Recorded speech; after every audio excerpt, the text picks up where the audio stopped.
بسم اللہ الرحمن الرحیم۔ السلام علیکم، آپ دیکھ رہے ہیں الف نیوز اور میں ہوں آپ کے ساتھ ماجد علی۔ شامل کرتے ہیں پاکستان اور دنیا بھر سے breaking news head lines.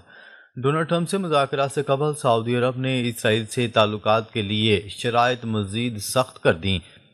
Reuters کی رپورٹ کے مطابق ریاض نے سفارتی ذرائع کے ذریعے واشنگٹن کو واضح پیغام دیا ہے کہ اسرائیل کے ساتھ تعلقات معمول پر لانے کے سلسلے میں اس کی پالیسی تبدیل نہیں ہوئی۔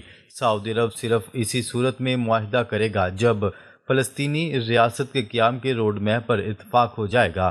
دہائیوں کی دشمنی کے بعد اسرائیل اور سعودی عرب کے درمیان سفارتی تعلقات کا قیام مشرق وسطیٰ کے سیاسی اور سیکیورٹی منظرنامے کو بدل سکتا ہے، تاہم اس کے امکانات کافی کم ہیں۔ امریکی صدر ڈونلڈ ٹرمپ نے گزشتہ ماہ امید ظاہر کی تھی کہ سعودی عرب دو ریاستی حل کے بغیر ہی معاہدہ ابراہیمی میں شامل ہو جائے گا، لیکن سابق امریکی نائب انٹیلیجنس افسر برائے مشرق وسطیٰ جوناتھن پینیکوف کے مطابق ولی عہد شہزادہ محمد بن سلمان مستقبل قریب میں اسرائیل سے تعلقات کے باضابطہ بحالی پر آمادہ نہیں ہوں گے، جب تک کہ ایک قابل اعتماد فلسطینی ریاست کے قیام کا راستہ واضح نہ ہو جائے۔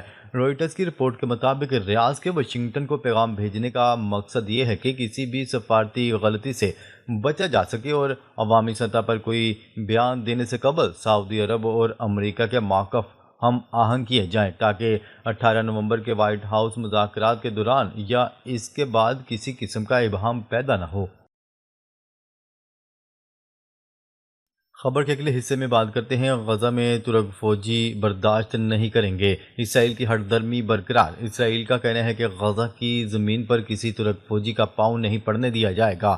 یاد رہے کہ امریکی صدر ڈونلڈ ٹرمپ کے امن منصوبے کے بعد مختلف ملکوں کے فوجی دستوں پر مشتمل ایک فورس کی غزہ میں تعیناتی کا مطلب یہ ہے کہ یہ دستے اسرائیلی فوج سے اختیارات لے کر غزہ میں امن قائم کریں گے، تاہم اسرائیلی ریاست اس سلسلے میں امریکہ کو کہہ رہی ہے کہ ان فوجی دستوں میں ترکیہ کی فوج کو بالکل قبول نہیں کیا جائے گا۔ اسرائیلی وزیر اعظم کے دفتر کے ترجمان نے اپنی ہٹ درمی برقرار رکھتے ہوئے کہا کہ غزہ میں بین الاقوامی فورس کی تعیناتی کی صورت میں ترکی کے فوجی دستوں کو شامل کرنے کا کوئی امکان نہیں ہے۔ اسرائیلی اخبار کے مطابق تل ابیب نے اس موقف سے امریکہ کو بھی آگاہ کر دیا کہ اسرائیل کسی بھی حالت میں غزہ میں ترک فوج کی موجودگی کو قبول نہیں کرے گا۔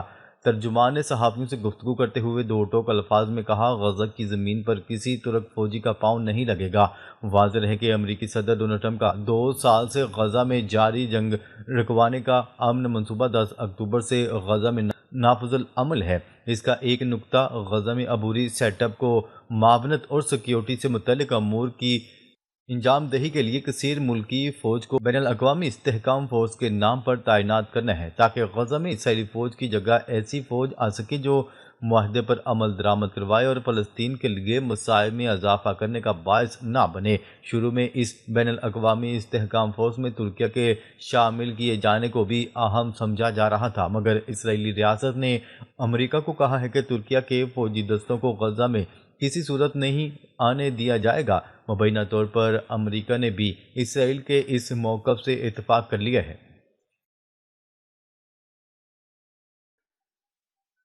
خبر کے اگلے حصے میں بات کرتے ہیں امریکہ نے غزہ جنگ بندی معاہدے کی فیصلہ سازی سے اسرائیل کو باہر کر دیا۔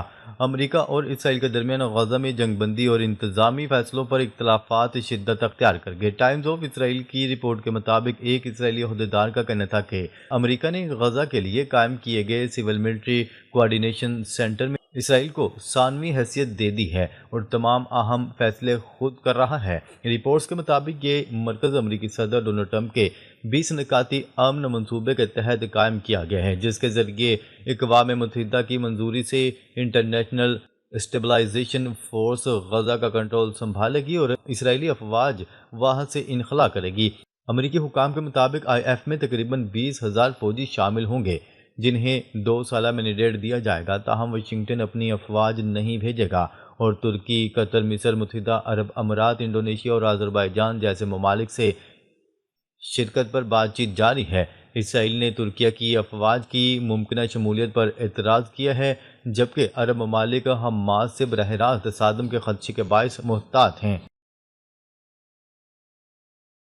خبر کے اگلے حصے میں بات کرتے ہیں۔ اسرائیلی فوج نے دعویٰ کیا ہے کہ اس نے غزہ میں 4 سرنگیں تباہ کر دی ہیں۔ ایک بیان میں فوج نے کہا کہ گزشتہ ماہ کے دوران اس نے یلو لائن کے پیچھے 4 زیر زمین سرنگوں کو تباہ کر دیا ہے جہاں اس کے فوجی کام کر رہے تھے۔ بیان کے مطابق مشرقی خان یونس کے علاقے میں سرنگوں کو تباہ کر دیا گیا ہے، جس پر اسرائیل جنگ بندی کے بعد سے مسلسل گولہ باری کر رہا ہے اور گھروں کو مسمار کر رہا ہے۔ خیال ہے کہ غزہ کے نیچے سینکڑوں سرنگیں ہیں جنہیں حماس نے جزوی طور پر فوجی مقاصد کے لیے تیار کیا تھا، لیکن اس سے قبل محصور علاقے میں سامان کی درآمد کے لیے بھی استعمال کیا جاتا تھا۔ صہیونی فورسز غزہ میں جنگ بندی کی خلاف ورزیوں پر تلی ہے، جبکہ اسرائیلی آرمی چیف نے فوج کو غزہ میں تمام سرنگوں کو فوری طور پر تباہ کرنے کا حکم دیا ہے۔ اسرائیلی فوج کے سربراہ ایال زمیر نے فوج کو حکم دیا ہے کہ جتنا جلدی ہو سکے غزہ میں موجود تمام سرنگوں پر حملے کر کے اسے تباہ کر دیا جائے۔ اسرائیلی فوج کے سربراہ لیفٹیننٹ جنرل ایال زمیر نے دعویٰ کیا ہے کہ سرنگوں میں ان کے خلاف خفیہ سرگرمیاں چل رہی ہیں۔ خبر کے اگلے حصے میں بات کرتے ہیں۔ ایران میں بدترین خشک سالی، تہران کے بعد مشہد میں بھی پانی کا بحران شدت اختیار کر گیا۔ ایران بدترین خشک سالی کی لپیٹ میں ہے، جہاں دارالحکومت تہران کے بعد اب ملک کے دوسرے بڑے شہر مشہد میں پانی کی شدید قلت نے صورتحال کو سنگین بنا دیا۔ ایرانی خبرساں ادارے کی رپورٹ کے مطابق مشہد شہر میں پانی کے ذخائر خطرناک حد تک کم ہو چکے ہیں اور ڈیموں میں پانی کا لیول 3% سے بھی نیچے گر گیا۔ مشہد واٹر سپلائی کمپنی کے چیف ایگزیکٹو نے خبردار کیا ہے کہ شہر میں پانی کی فراہمی برقرار رکھنا اب ایک بڑا چیلنج بن چکا ہے۔ ان کا کہنا تھا کہ شہر کے ڈیم تقریباً خشک ہو چکے ہیں۔ اگر فوری اقدامات نہ کیے گئے تو پانی کا بحران ناقابل کنٹرول ہو جائے گا۔ اس سے قبل ایرانی صدر مسعود پزشکیان نے بھی ایران میں پانی کی ممکنہ قلت سے متعلق تشویش کا اظہار کرتے ہوئے کہا تھا کہ اگر بارش نہ ہوئی تو اگلے ماہ پانی کی فراہمی محدود کرنی پڑے گی اور اگر خشک سالی برقرار رہی تو شہر کو خالی کرنا پڑ سکتا ہے۔ صدر نے ملک میں پانی کے بحران اور توانائی کے مسائل کے مؤثر انتظامات پر زور دیتے ہوئے موجودہ صورتحال کو انتہائی خطرناک قرار دیا تھا۔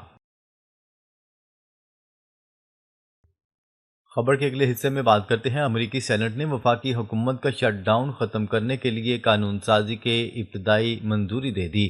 امریکی سینٹ نے وفاقی حکومت کا شٹ ڈاؤن ختم کرنے کے لیے قانون سازی کی ابتدائی منظوری دے دی ہے، جس کے بعد امریکہ میں 40 روزہ شٹ ڈاؤن کے خاتمے کی راہ ہموار ہو گئی۔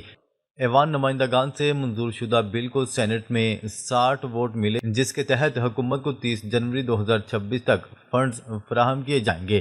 بل میں 3 مکمل سالانہ اخراجاتی تجاویز بھی شامل ہیں، تاہم اسے نافذ ہونے کے لیے ایوان نمائندگان کی حتمی منظوری اور صدر ڈونلڈ ٹرمپ کے دستخط درکار ہوں گے۔ ریپبلکن اور چند ڈیموکریٹک سینیٹرز کے درمیان معاہدے کے تحت ہیلتھ انشورنس سبسڈیز میں توسیع پر دسمبر میں ووٹ کروائے جائیں گے۔ یہ سبسڈی کم آمدنی والے امریکیوں کے لیے طبی سہولیات کا بنیادی ذریعہ سمجھی جاتی ہے۔ شٹ ڈاؤن کے بعد لاکھوں سرکاری ملازمین بنا تنخواہ کام کر رہے تھے، جبکہ خوراک کی امداد معطلی اور ہوائی سفر بھی بری طرح متاثر ہو چکے ہیں۔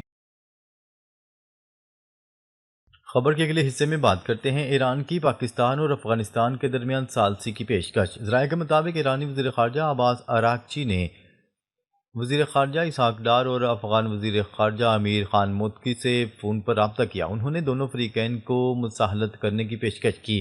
ایرانی وزیر خارجہ کی اسحاق ڈار سے دو طرفہ تعلقات، علاقائی اور بین الاقوامی امور پر تبادلہ خیال کیا گیا۔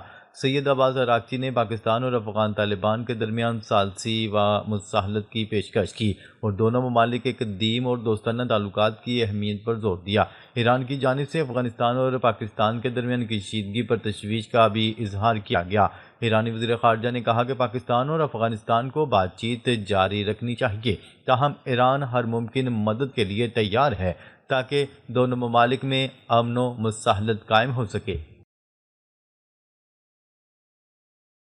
خبر کے اگلے حصے میں بات کرتے ہیں۔ برازیل میں طوفانی بگولے نے تباہی مچا دی، 6 افراد ہلاک۔ برازیل میں طوفانی بگولے نے تباہی مچا دی، جس کے نتیجے میں 6 افراد ہلاک ہو گئے۔ غیر ملکی خبرساں ادارے کی رپورٹ کے مطابق برازیل کی ریاست پارانا میں طوفانی بگولوں سے گھروں کی چھتیں اڑ گئیں، بجلی کے کھمبے گر گئے، جبکہ کئی عمارتوں اور پیٹرول پمپس کو نقصان پہنچا۔ رپورٹ کے مطابق طوفانی بگولوں کے نتیجے میں ہونے والی تباہی اور حادثات میں 6 افراد کی ہلاکت ہوئی جبکہ 750 لوگ زخمی بھی ہوئے۔ غیر ملکی خبرساں ادارے کی رپورٹ کے مطابق مقامی حکام کی جانب سے امدادی کارروائیاں اور ریسکیو کا عمل جاری ہے۔ ناظرین، اب تک کے لیے اتنا ہی۔ مزید خبریں لے کر بہت جلد آپ کی خدمت میں حاضر ہوں گے۔ تب تک کے لیے اپنا خیال رکھیے گا۔ اللہ نگہبان۔